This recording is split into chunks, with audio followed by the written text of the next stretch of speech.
Morning guys, welcome back to another video from Real Therapy Fishing. This week we're in the kitchen again. We're going to be cooking a sea bass dish. This is sort of Indonesian inspired, I suppose. It's a dish that I have cooked quite a few times. It's quite nice, well, it's very nice actually. I enjoy it. And now the sea bass restrictions, or regulations should I say, have been lifted. If you catch sea bass, obviously you can, sort of recreate this dish at home. So it's the 2nd of March now. Like I said, the bass restrictions are lifted. We caught this bass that I'm going to use today in New Haven, and that was caught in November of last year. So obviously it's been in the freezer a fair while. It needs to come out of the freezer anyway, and do something with it. So obviously if you can catch a fresh one, it's even better. So I'll guide you through the process and we'll go from there. So I'm just going to go through a list of the ingredients that you're going to need to make this dish. On the plate here we've got garam masala. That's a mixture of curry spices. You can buy it already made up, or you can buy them individually. So you've got your cumin, your coriander and turmeric and all the other bits. Again, like I say, you can just buy like a mild curry powder. That will be more than adequate. I've got an ounce of flour. I've got a tablespoon of coconut powder. I've got a teaspoon of garlic salt, and I've got a teaspoon of mild chili powder. So that's what's on the plate. I've got an ounce of butter. I've got an onion, a red chili, OXO vegetable stock cube. I've got some ginger. We're not going to need this much. We're probably only going to need probably about that much. And then we've got some coriander over the back there, and we've also got some milk. The milk is basically going to make the sauce. So you could in theory use coconut milk. However, I do prefer the powder. I think it's got it's a bit more intense, a bit more flavour. So that's how I'm going to do it today. But like I said, you could do it with the coconut milk and make it exactly how I'm going to make it today, doing it that way. Okay, so I'm just going to peel the onion. We're going to chop this up into sort of quite smallish dice, just so we get as much flavour out of the onion as we possibly can.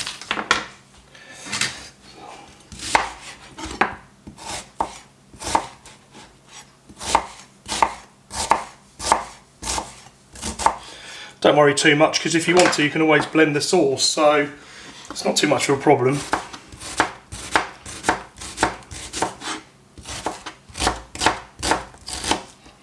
What we're essentially making here is the actual curry sauce to go with the bass. We're going to serve it with rice as well, so it's sort of like a dish in one. Let's get rid of all the... Okay, and then we're going to chop up the ginger as well.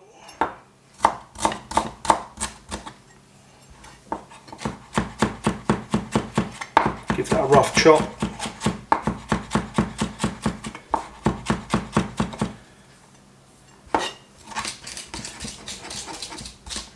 Sort of paste it down a little bit if you can, but not to worry too much.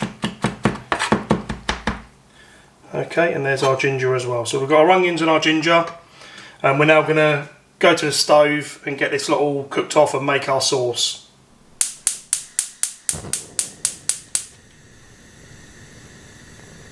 I'm going to put my butter in. I'm going to let that melt down.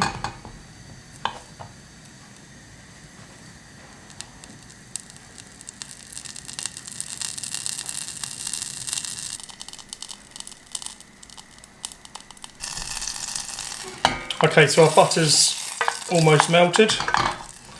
So I'm going to put the ginger and the onions. I'm just going to lightly cook them. Try not to get any colour to them at all, just sort of get them so they're just sweated down. So don't rush it, turn the heat down if need be, don't have it too fierce if it's sort of cooking too quick. One thing you don't want to do is add any colour, you don't want any brown on the onions or ginger at all. So So as you can see, my onions have gone a sort of translucent, almost translucent, and that's what I'm looking for. What I'm going to do now is I'm going to add the curry powder or the garam masala into the mix, and the garlic salt. So the garlic salt's in with the curry powder.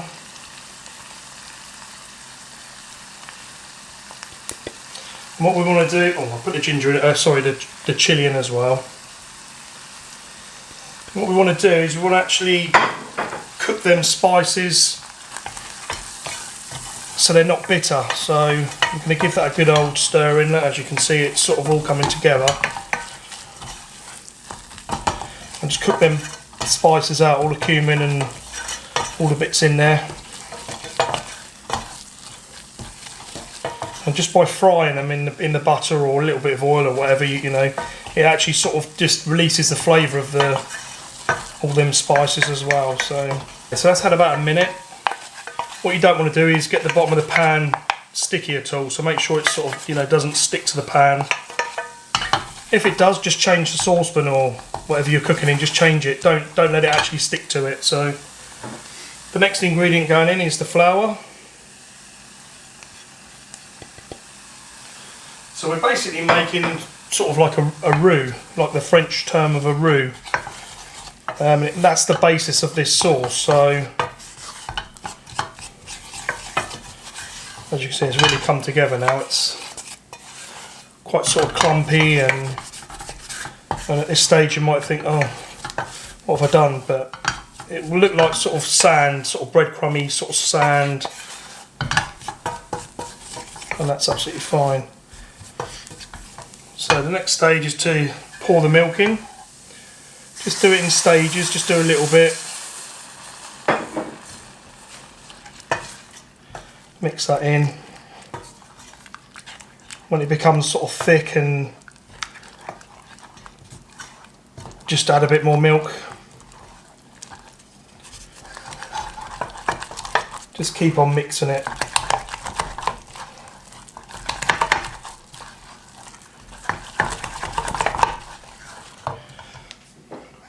Bit more milk.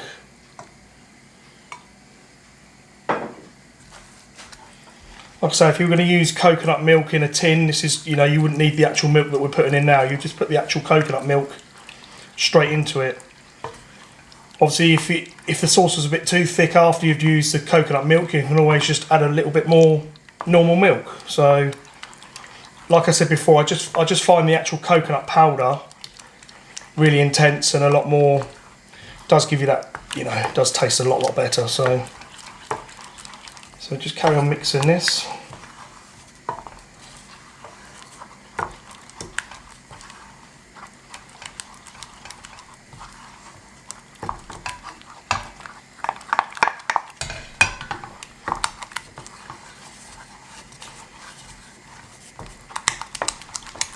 It will just keep getting thicker and thicker, and then when you add the milk, it just gets, you know, just gets more sauce-like. So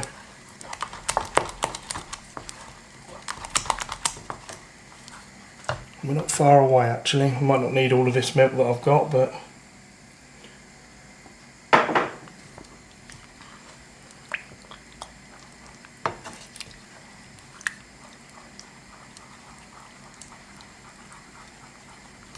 you could use a whisk if you wanted to. Just find it easier with a spoon really. Okay, whilst that's doing that, I've got my stock cube, so I'm going to sprinkle that in.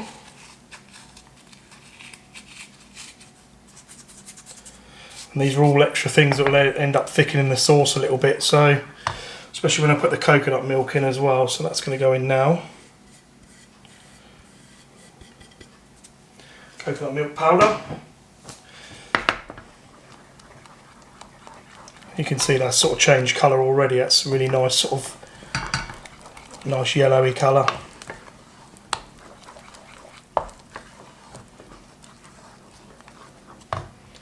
Okay, just want to let that sort of cook out a little bit. A little bit more milk. So if you wanted to, you could add chilies to this recipe if you wanted to. Personally, I just prefer the coconut curry. I've obviously put a little bit of mild chili powder in there, not too much. I don't want it to be overpowering and then we can't actually taste the sea bass. So the idea is that it's just a really nice, light, fragrant curry sauce to go with the bass and the rice, and it's just a really nice dish. But like I said, if you like it spicy, you want to chuck a load of chilies in there, obviously feel free. Another addition to this is also a bit of lemongrass. I haven't been able to get any lately, but if I had have been able to get some, I would have definitely put a little bit of lemongrass in here as well. That always gives it a little bit more, you know, sort of zingy, a little bit more flavour, a little bit more sort of fragrant as well. But like I said, I couldn't get any, so we're nearly there now with this. It's just coming up to the boil. I'm gonna add a tiny little bit more milk.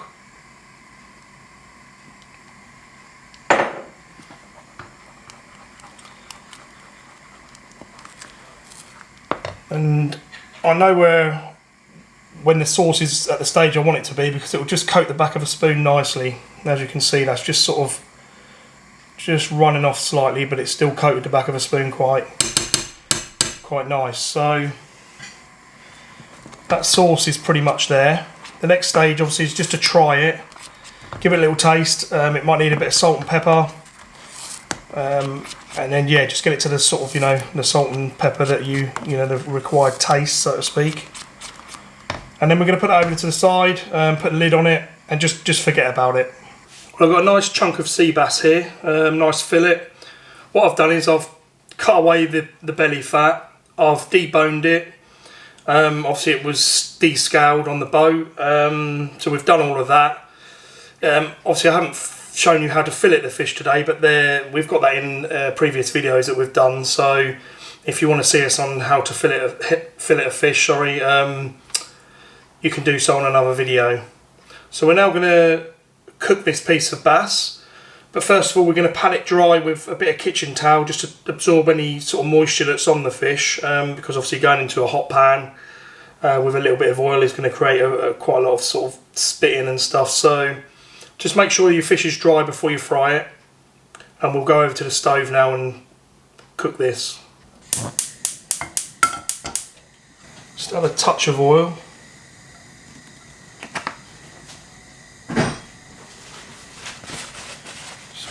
Move the oil around in the pan so you've got a nice coating all the way around. It's going to get that quite hot, and then we're going to add the sea bass.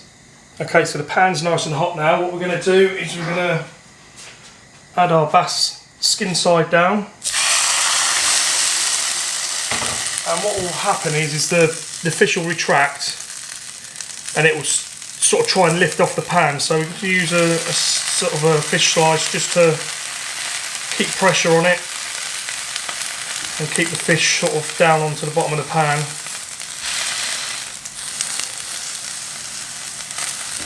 Keeping the pan nice and hot.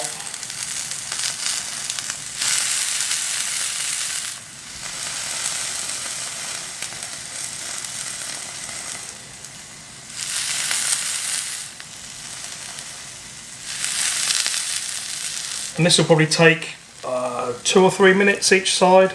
Okay, so add a couple of minutes that side, so I'm just going to flip the fish over. Nice bit of colour to the skin there. Just going to let that cook again for about 2 or 3 minutes on that side. Nice bit of colour on that now.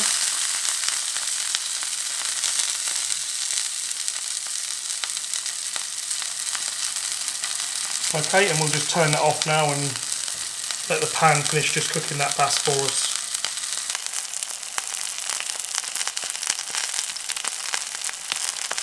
And we're now going to get the fish. So bring the fish over to the... and place the fish there as well. And then we're going to grab the sauce. So I'm just going to move the fish over a little bit, and the sauce is going to go down the middle. Didn't need all that sauce, but obviously you can save some for another time. Like I say, we didn't use all the sauce, but you can save that. It works really well with chicken as well. So we're just going to grab some of our coriander, pop a bit there, and I'm going to grab some chilli as well and just sprinkle it with chilies. So I've got my chilli, I'm just going to cut it in half, get rid of some of these seeds. I should have done this before I put the dish together, I guess, but it doesn't really matter, it's nice and hot. And then just cut them into little slivers.